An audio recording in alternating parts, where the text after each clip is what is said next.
السلام عليكم، مرحبا بكم مشاهدي قناة فرح شانل. في هذا الفيديو غادي نحضروا كيك بحجم عائلي سهل وبسيط وهشيش ولذيذ. نمروا نتعرفوا على المقادير وطريقة التحضير.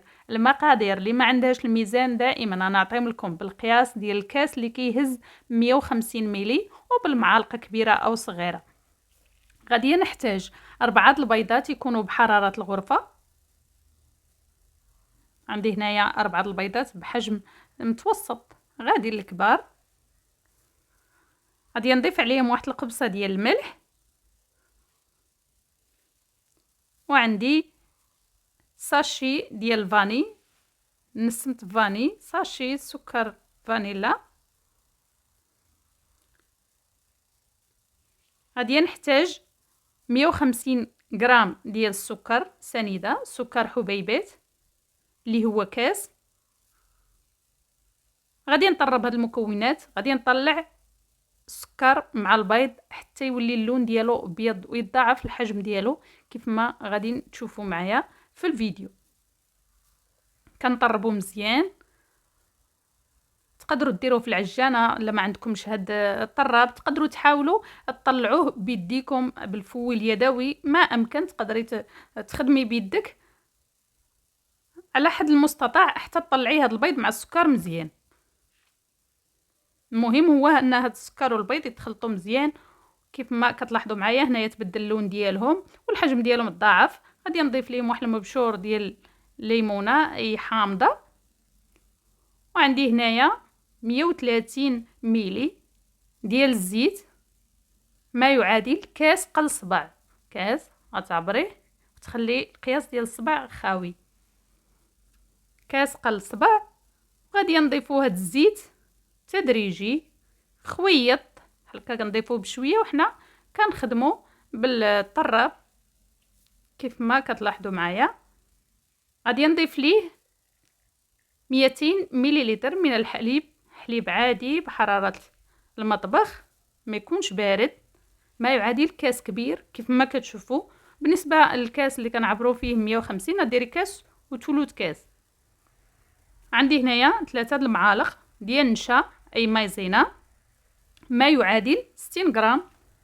3 المعالق كبارين ماشي معالق صغار. وغادي نخلطوا هاد المكونات وما كنبقاوش نضربوا بزاف، كنخفضوا السرعه ديال الضراب، كنبقاو غير كنخلطوا الكافي وكنحبسوا. الا بقينا كنخلطوا بزاف غادي نهرسوا الفوليم اولا هذاك الطلاع اللي طلعنا البيض مع السكر. هنايا ضفت الخميره، عندي 16 غرام ديال خميره الحلويات اي البيكنج باودر، وعندي 3 المعالق كبار ديال الحامض، عصير الحامض. لا عندك حامض كبير غديري نص ديال عصير حامضه، عندك الحامض الصغير غادي ديري حامضه كامله تعصريها. هنايا غادي نضيفوا الدقيق يكون مغربل، والدقيق على حسب الخليط. انا هنايا هز ليا 200 غرام ما يعادل 2 الكيسان. وهنايا كنبقاو نخلطو غير بشويه من التحت للفوق من التحت للفوق باش ما نهرسوش كيف ما قلنا الطلاع ديال البيض مع السكر كيف ما كتلاحظوا معايا. ولا خفتي بقاو ليك الحبيبات اولا الدقيق مكور كديري واحد الضريبه خفيفه بهذا الطراب كيف ما شفتوا معايا وكنحبسوا. غادي نفرغ الخليط ديالي في مول اللي دهنته بالزبده ودرت عليه الدقيق. غندخلو الفران كهربائي بارد اللي غادي نشعلو على 170 من التحت فقط، وندير الكيك ديالي. ما نفتحوش عليه الكيك، ما تفتحوش عليه باش يطيب لكم وما يهبطش. من بعد ما كيطيب لي الكيك كنشعل عليه من الفوق يتحمر الوجه ديالو ونخرجو. وبالنسبه للفران ديال الغاز كيف ما كنعرفوا تدخليه للفران هو بارد، تحطي الكيكه الفوق العافيه لتحت منها وتكون العافيه ناقصه. من بعد كدوز واحد 35 حتى 40 دقيقه فتحي عليه غادي تلقاي الكيك ديالك واجد وهبطيها لتحت يتحمر الوجه ديالها، كتكون العافيه فوقها وكتخرجيها بالصحه والراحه. وهذا هو الشكل الاخير ديال الكيك كيف ما كتشوفوا كيجي اسفنجي ورطب وهشيش.